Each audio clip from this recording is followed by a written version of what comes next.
the National Assembly, engaging members of the public in an exercise of public participation in Marty's budget. On or before the 30th of April, the Cabinet Secretary for Finance, the Parliamentary Service Commission, and the Chief Registrar of the Judiciary do submit their respective budget estimates to the National Assembly.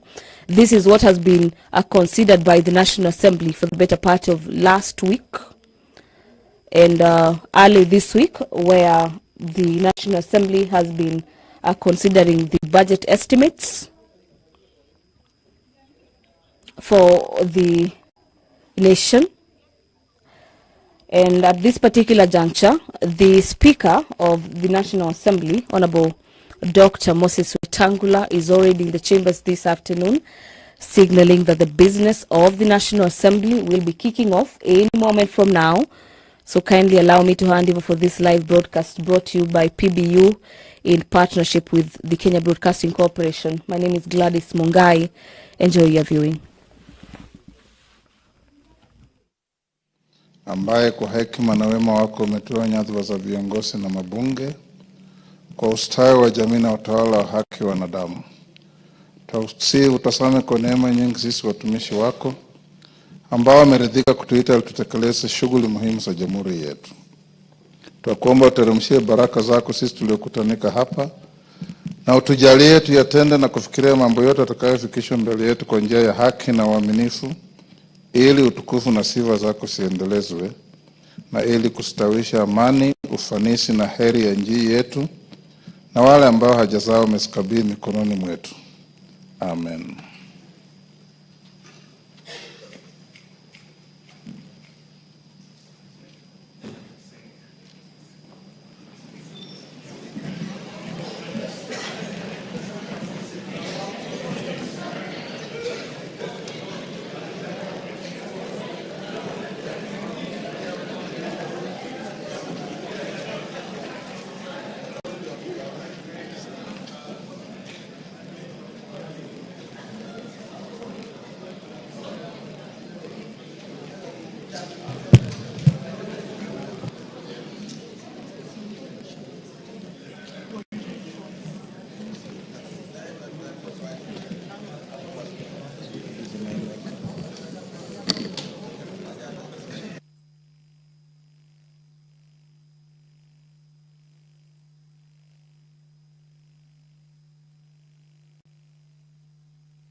Honorable members, we have quorum to transact business.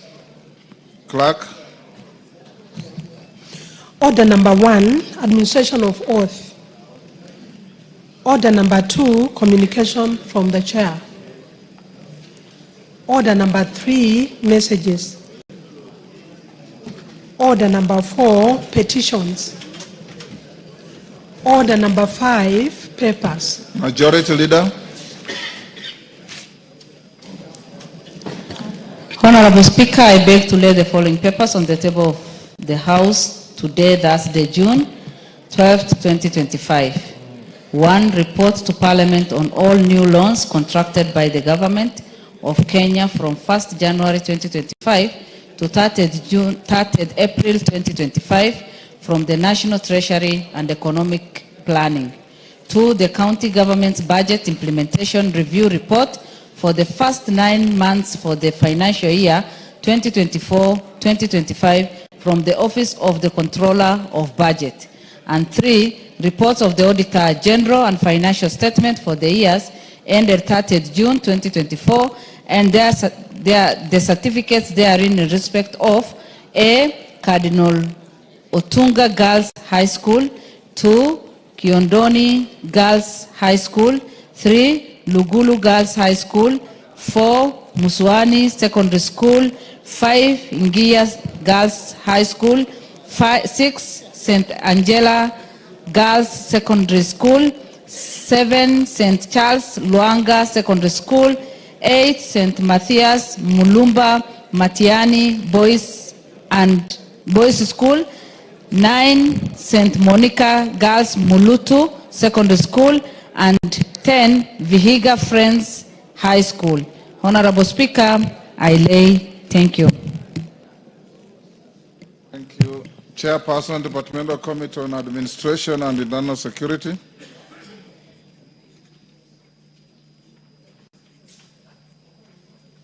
Tongoyo. Chairperson, Departmental Committee on Housing, Urban Planning and Public Works. Thank you, Mr. Speaker. Honorable Speaker, I beg to lay the following paper on the table of the House today, Thursday, 12th of June, 2025. A report of the Departmental Committee on Housing, Urban Planning and Public Works on its consideration of the Senate amendments to the National Construction Authority Amendment Bill, National Assembly number 59 of 2022. Thank you, Mr. Speaker. Thank you. Next order.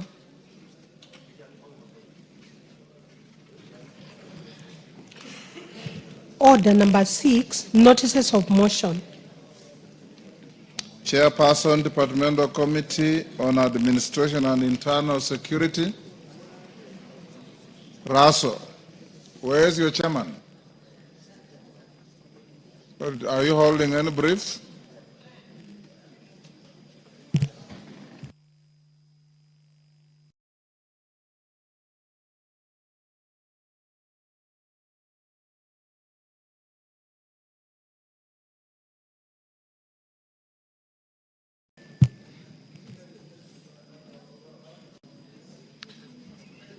Leader, next order. Order number 7, questions and statements. Majority Leader.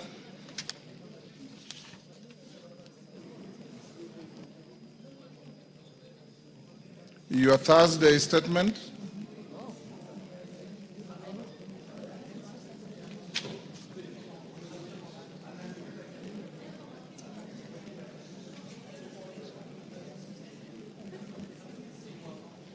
Are you ready? Yeah. Go ahead.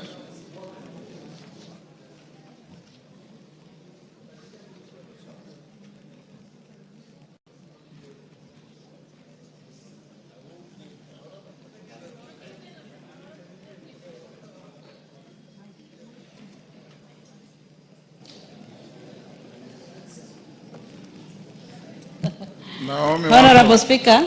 Yes.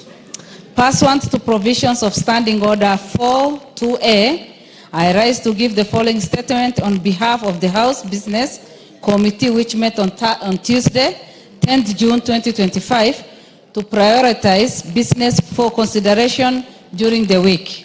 Honorable Speaker, as you had previously communicated today, Thursday, 12th June, the Cabinet Secretary for the National Treasury and Economic Planning, Honorable FCPA John Mbadi Ngogo, EGH, will make a public pronunciation of the budget highlights and revenue-raising measures for the year 2025-2026 and the medium term.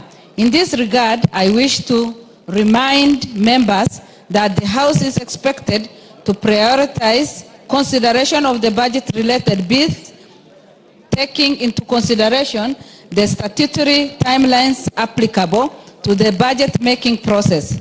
Honorable Speaker, with regard to business scheduled for Tuesday next week, the House is expected to consider the following bills at various stages. Number 1, Committee of the Whole House on the Kenya National Council for Population and Development Bill 2023.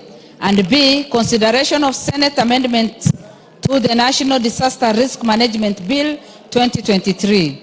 Number 2, second reading of A, the Finance Bill 2025, and B, the National Cohesion and Integration Bill 2023.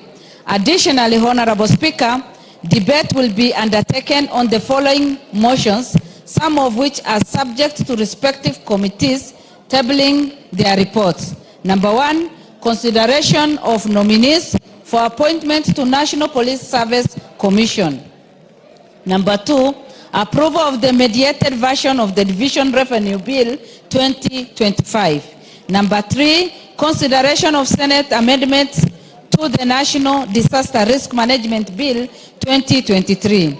Number 4, consideration of the performance audit report on the provision of service to the persons with disability by the National Council of Persons with Disability. And number 5, consideration of comprehensive economic partnership agreement between the Republic of Kenya and the United Arab Emirates. In conclusion, Honorable Speaker, the House Business Committee will reconvene on Tuesday, 17th June 2025 to schedule business for the rest of the week. I now wish to lay this statement on the table of the House and thank you, Honorable Speaker. Thank you, Naomi. Back to order number 5. Chair, Departmental Committee on Administration and Internal Security.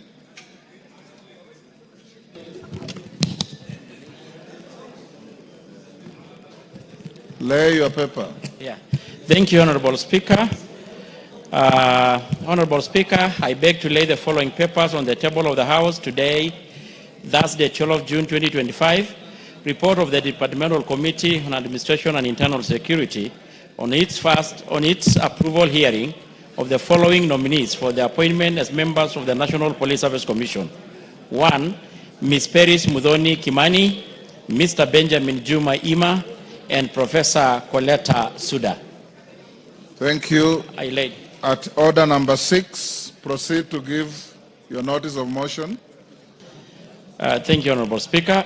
Honorable Speaker, I beg to give the notice of the following motion, that taking into consideration the findings of Departmental Committee on Administration and Internal Security in its report on the approval hearing of nominees for appointment as members of the National Police Service Commission laid on the table of the House today, the 12th June 2025, and pursuant to the provision of Article 246(2) and 252 of the Constitution and Section 3 and 8 of the Public Appointment Parliamentary Approval Act Cap 7F, approve the appointment of the following nominees as members of National Police Service Commission.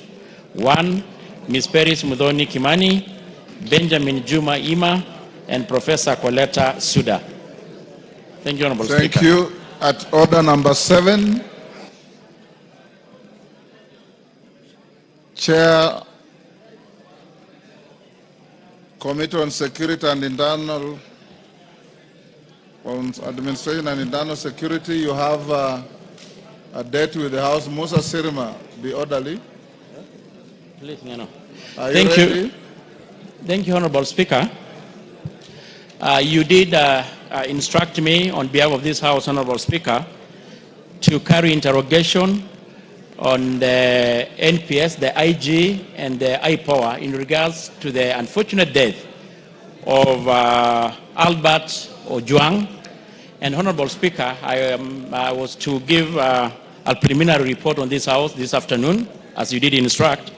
But Honorable Speaker, we have just finished the interrogation 10 minutes ago, and the Secretariat have reported that they are not done with the report that I was supposed to table on this House. And I will kindly ask to be given up to Tuesday to be able to give a meaningful report before this House. But having said this, Honorable Speaker, good news, Honorable Speaker, the IPOA had confirmed to the committee that they are ready to arrest 3 individuals in connection to the murder of Albert Ojwang, Honorable Speaker. Actually, as early as now. Go on, then call mover. Yeah, I've said, Honorable Speaker. You know, it's not you to guide me. Go on. Tongo, you done? I know, Honorable Speaker, your attention was, of course, disrupted. I've said we are done with the interrogation of IG and IPOA just 10 minutes ago, and the report is not much ready, but I'm happy to report that IPOA had confirmed to us that they are ready to arrest 3 individuals in connection to the murder, as early as actually today. They are even actually looking for IG to give them the police to do the arrest. Thank you. Indeed, I've also been following the proceedings from my chamber, and I know you finished barely 20 minutes ago. Your request is not unreasonable. We will give you to Tuesday. It will be the first issue that will come to the floor of the House. Yes, Deputy Speaker. Thank you, Honorable Speaker. I just wanted to commend the Committee of Internal Security and Administration for the professional manner in which they conducted the interrogation of the DCI and the Interior Ministry in relation to the death of Albert Ojwang.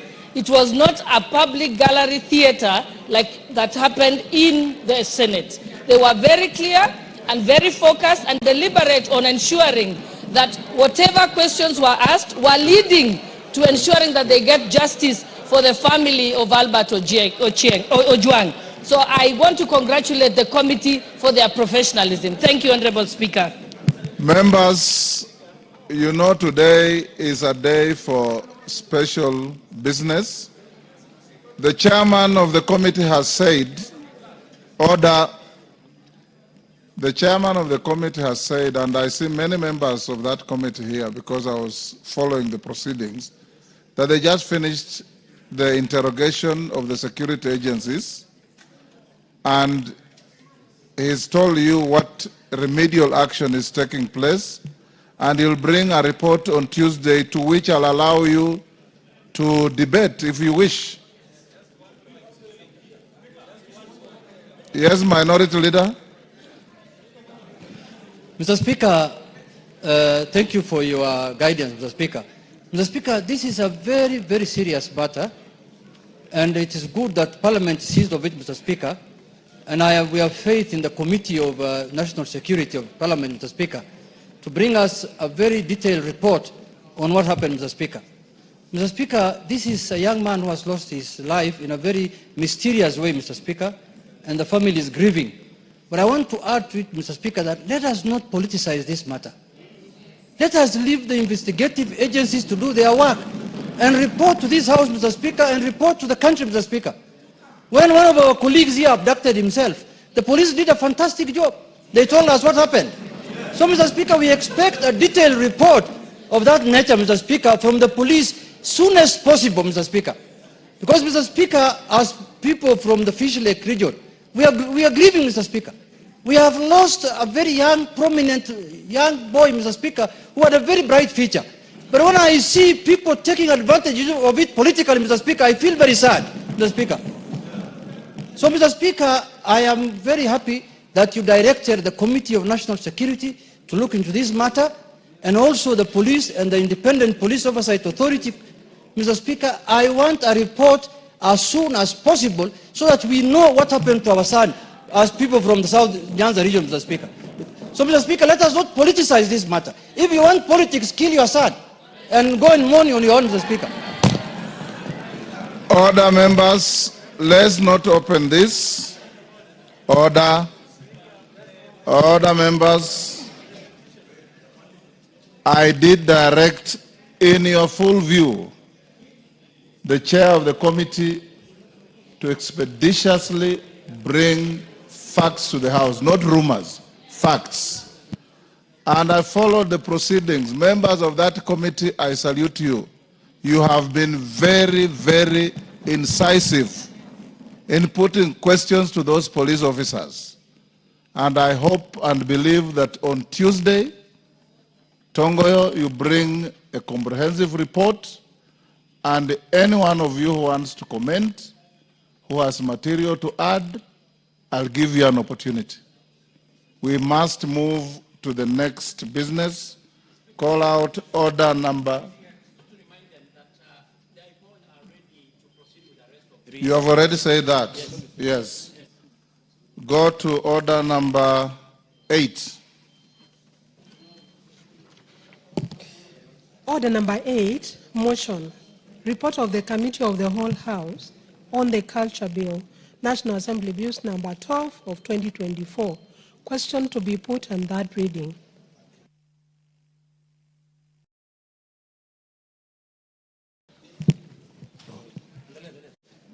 Honorable members, I'll now put the question at order number 8, which is that this House do agree with the report of the Committee of the Whole House on its consideration of the Culture Bill, National Assembly Bill number 12 of 2024.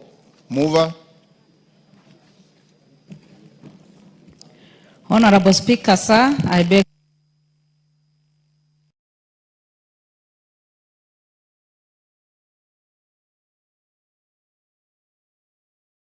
Thanks to the disruption by the minority leader, that this House do agree with the report of the Committee of the Whole House on its consideration of the Culture Bill, National Assembly Bill number 12 of 2024. As men of that opinion say aye. Will those of the contrary opinion say nay? The ayes have it. Mover. Honorable Speaker, sir, I beg to move that the Culture Bill, National Assembly Bill number 12 of 2024 be now read a third time, and I also request Honorable Catherine Omanyo, a strong member of that group, to second. I second fully because I was involved from A to Z. I beg to I second. second. Honorable members, I now propose the question, which is that the Culture Bill, National Assembly Bill number 12 of 2024 be now read a third time. Do I put the question? I now put the question, and I confirm that we have quorum in the House, which is that the Culture Bill, National Assembly Bill number 12 of 2024, be now read a third time. As members of that opinion say aye. Will those of the contrary opinion say nay? The ayes have it. A bill for an act of parliament to give effect to Article 11.3A of the Constitution to provide for the protection and promotion of culture and the cultural heritage of communities and for connected purposes. Next order. Order number 9, motion. Report on the consolidated fund services expenditures for the estimates for the financial year 2025-2026. Question to be put. Order, member walking into the chamber, take the nearest seat.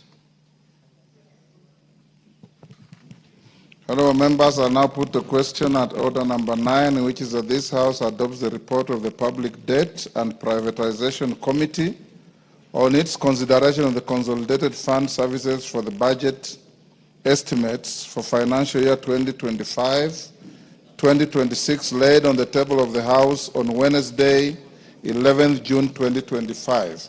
As members of that opinion say aye. Will those of the contrary opinion say nay? The ayes have it. Next.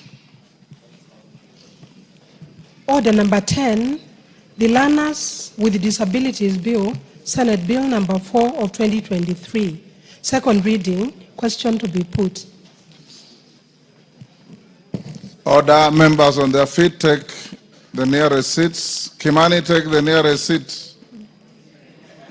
I didn't tell you to race across the floor. Honorable members, I now put the question at order number 10, which is that the Learners with Disabilities Bill, Senate Bill number 4 of 2023, be now read a second time. As members of that opinion say aye. Will those of the contrary opinion say nay? The ayes have it. Next. A bill for an act of parliament to provide for the education of learners with disabilities, for the conduct of educational institutions, for learners with disabilities, and for connected purposes. Next. Order number 11, the Political Parties Amendment number 2 Bill, Senate Bill number 26 of 2024. Second reading, question to be put. Order, Commissioner Faith. Take your seat.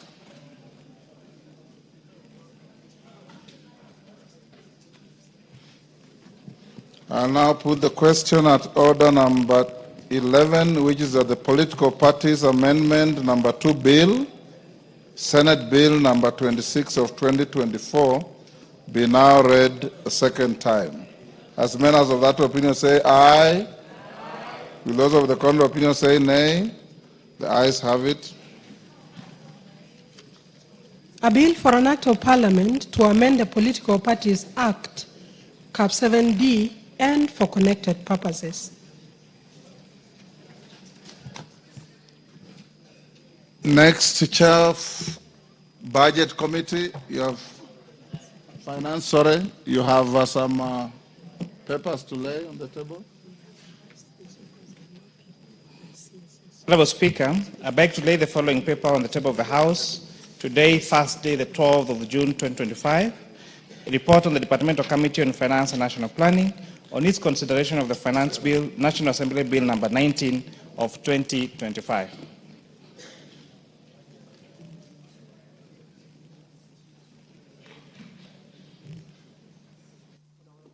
Thank you. Yes, Minority Leader.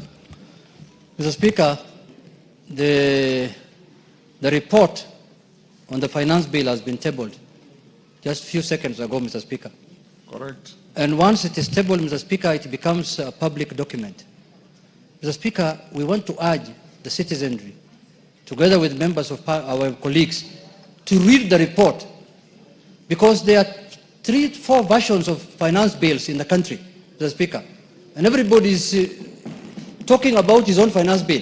Some will tell you bread is being taxed, others will tell you shoes are being taxed, others will tell you oxygen is being taxed.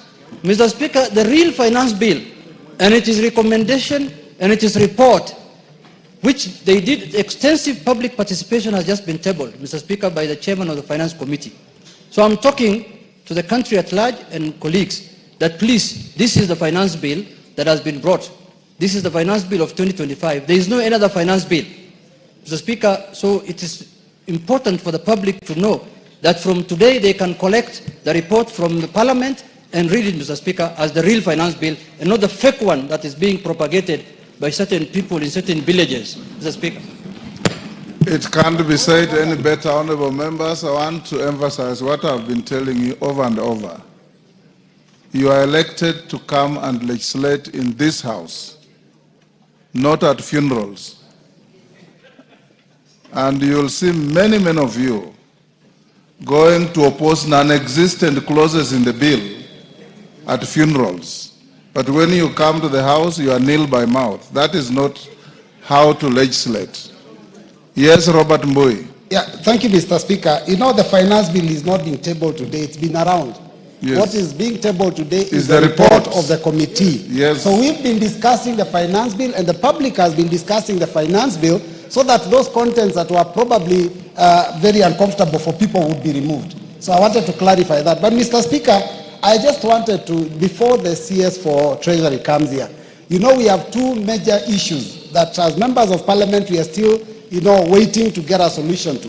One of them is the issue of CDF funds for this financial year. And the other issue is a decision made by a court on a matter of RMLF. It would have been important for us to get an answer so that we can be comfortable listening to the PS. Otherwise, we'll be seated here feeling bitter and listening to the PS, the CS giving us a story. So, Mr. Speaker, I don't know, is there a way we can get a response from the chair of NGCDF and also the chair of BSC on those two matters? Thank you, Mr. Speaker. Honorable Robert Mbui, you have a legitimate concern, but I want to also advise you that 10 minutes before I came to the chamber, your colleagues from both sides of the house, numbering close to 100, walked to the Speaker's chamber with exactly the same concerns.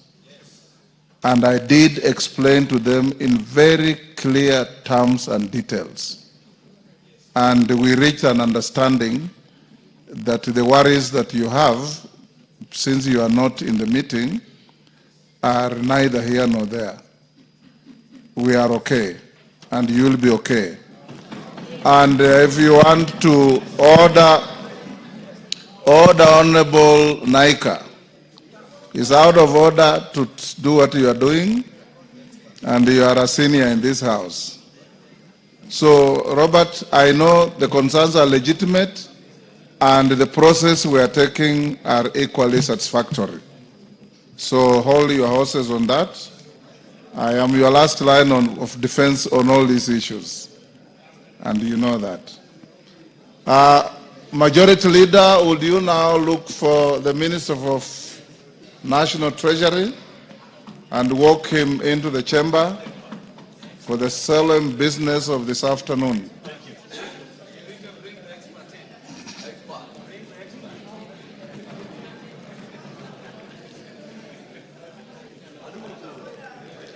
Yes, Rosa Buyu, what is the point of order?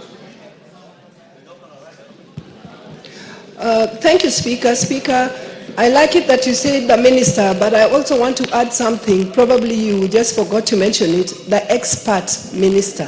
Thank you, Mr. Speaker.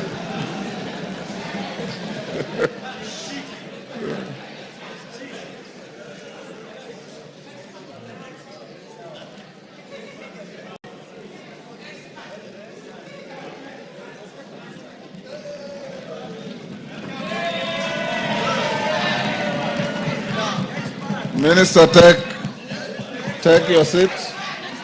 Take your seat. Order. Members on their feet, take your seats.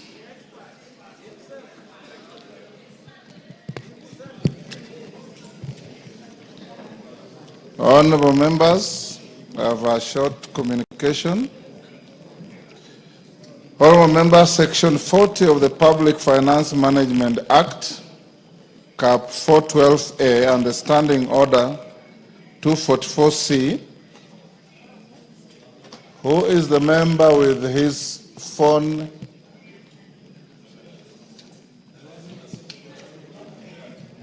Who is the member behind KJ? Honorable Gonzirai. You are one of the fathers of this house. We forgive you. Okay, other members. Section 40 of the Public Finance Management Act, Cap 412A, and Standing Order 244C require the Cabinet Secretary for the National Treasury and Economic Planning to make a public pronouncement on the budget policy highlights and revenue-raising measures for the national government each financial year. Pursuant to the said provisions, I will shortly interrupt the business of the House to allow the Cabinet Secretary for the National Treasury and Economic Planning to make a public pronouncement on the budget highlights and revenue-raising measures for the national government for the year 2025-2026 and the medium term. In accordance with the standing orders, I have also designated a suitable place in the chamber for that purpose. Honourable members, as we welcome the Cabinet Secretary to the National Assembly, I wish to remind the House that today's event is largely ceremonial. No decision will be required on the speech as the supply period, which commences with the consideration of the budget estimates and concludes with the enactment of an appropriation act, is still ongoing. Having said that, honourable members, and before we proceed, I take this opportunity to acknowledge and recognize the presence of distinguished guests in the galleries of the House today, both the Speaker's Gallery and the Public Gallery. They include members of Cabinet, Principal Secretaries, Chairpersons, and Chief Executive Officers of various parastatals, senior government officials, members of the Diplomatic Corps, and development partners. Honourable members, I also wish to recognize and appreciate the presence of university student leaders and their colleagues from our universities across the country, members of Bunge la Wananchi, representatives of various youth and women groups, a group of traders representing a cross-section of our small-scale business community, including border riders who are with us today. On behalf of the National Assembly and on my own behalf, I welcome all of you to the National Assembly. Before I invite the Cabinet Secretary to make the pronouncement, I wish to remind the House that in accordance with the provisions of Standing Order 244C3, the Cabinet Secretary shall be heard in total silence, without question or clarification being sought by any one of you. Honorable members, and you'll only cheer by thumping your feet, not by verbal expressions. Honorable members, I now interrupt the business of the House to allow the Cabinet Secretary to make a public pronouncement on the budget policy highlights and revenue-raising measures for the national government for the financial year 2025-2026. The Cabinet Secretary for the National Treasury and Economic Planning, Honorable FCPA John Mbadi, AGH, you are now invited to proceed. I thank you, members. Yes.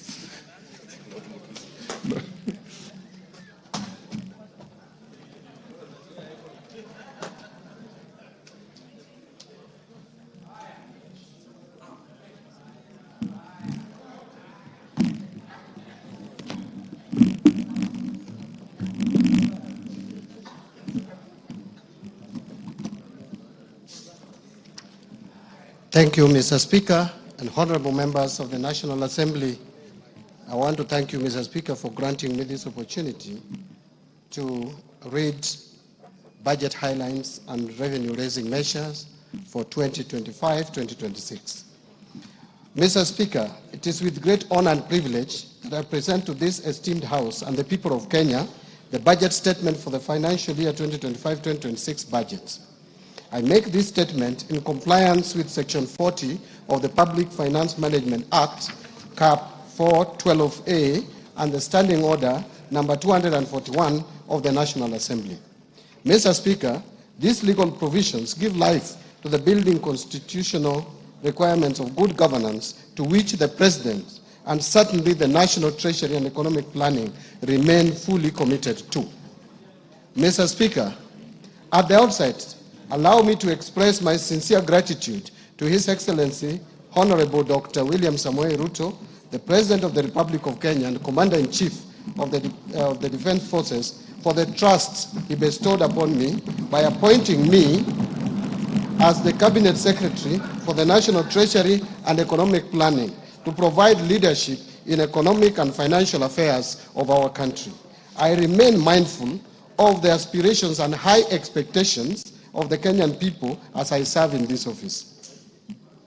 The Constitution protects realization of economic, social, and cultural rights, which includes the rights to adequate food, to adequate housing, to education, right to health, to social security, and to take part in cultural life, to water and sanitation, and also right to work. This budget, Mr. Speaker, speaks to these rights and reaffirms the priority policies and strategies aimed at stimulating economic recovery articulated in the bottom-up economic transformation agenda, otherwise known as BETTER, while highlighting the achievements over the past 2.5 years in enhancing the livelihoods of Kenyans.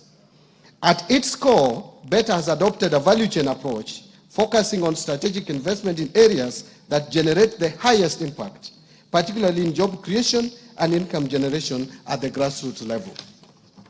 Mr. Speaker, significant successes have been achieved through targeted intervention and structural reforms. These measures have laid a solid foundation for economic recovery and set us on a path towards long-term growth and stability. Mr. Speaker, let me mention just a few achievements under BETTER.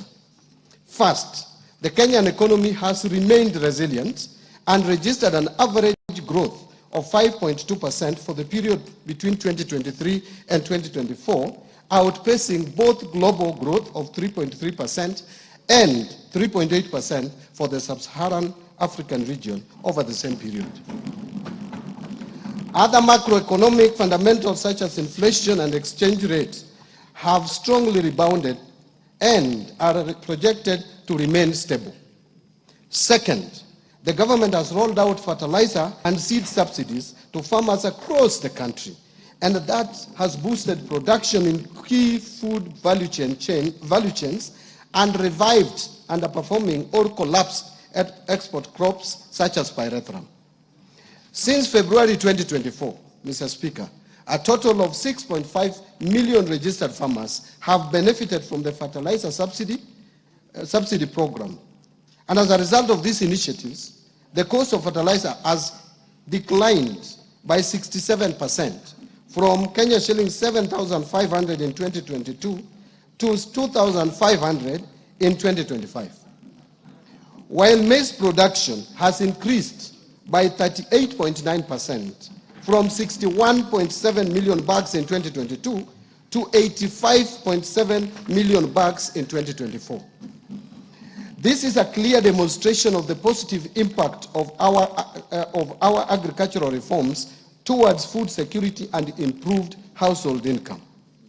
Third, to support livelihoods and small businesses, the government has disbursed loans amounting to over 75 billion by the end of May 2025 through the Financial Inclusion Fund, popularly known as the Hustler Fund. This initiative has provided access to affordable credit to over 26 million customers with a strong base of 9 million repeat borrowers and a repayment rate of 79%. A total of 4.5 million borrowers are eligible to be graduated to the mainstream financing institutions. And to build a culture of savings for the future, the fund has also successfully mobilized 4.5 billion in savings from its beneficiaries. Fourth, to enhance the attainment of universal health coverage, the government has expanded social health insurance.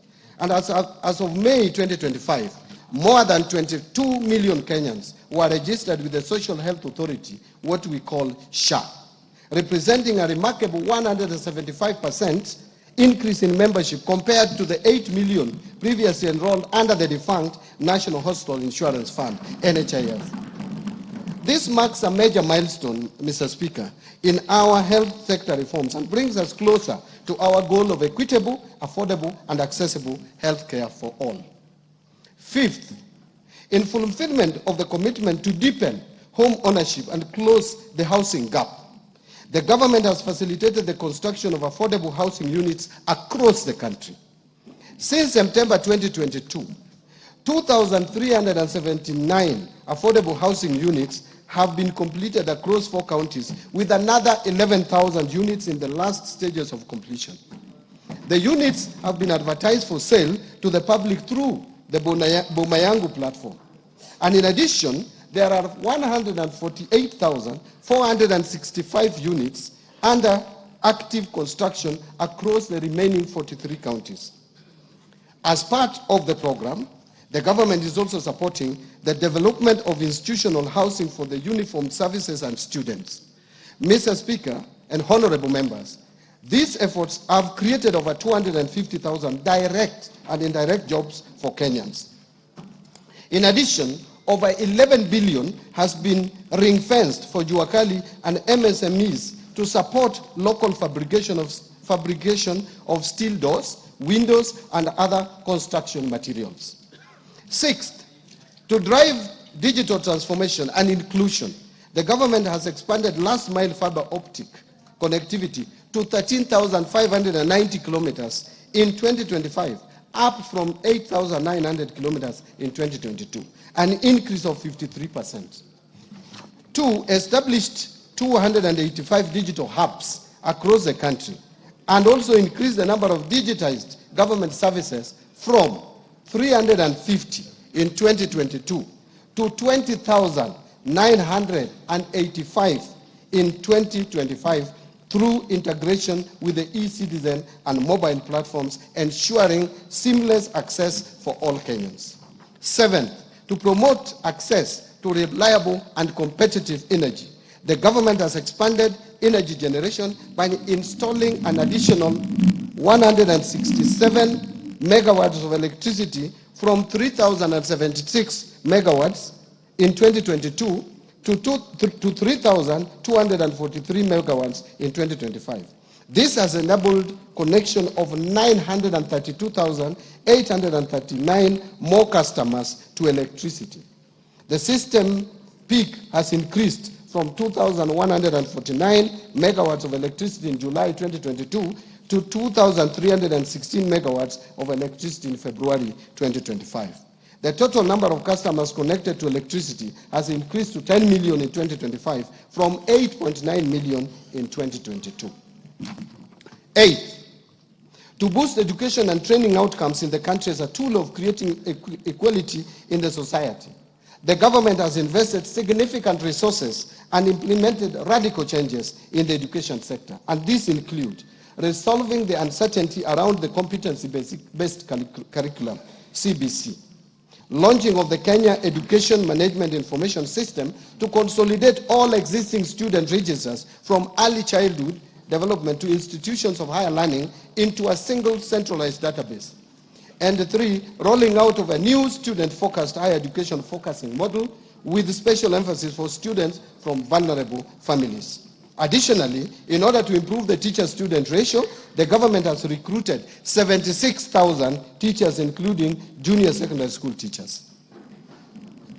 Ninth, to enhance domestic and regional connectivity, boost rural productivity, improve urban informal settlements, and reduce urban congestion, this government has constructed an additional 1,574 kilometers of roads and 129 bridges from 2022 to April 30th, 2025.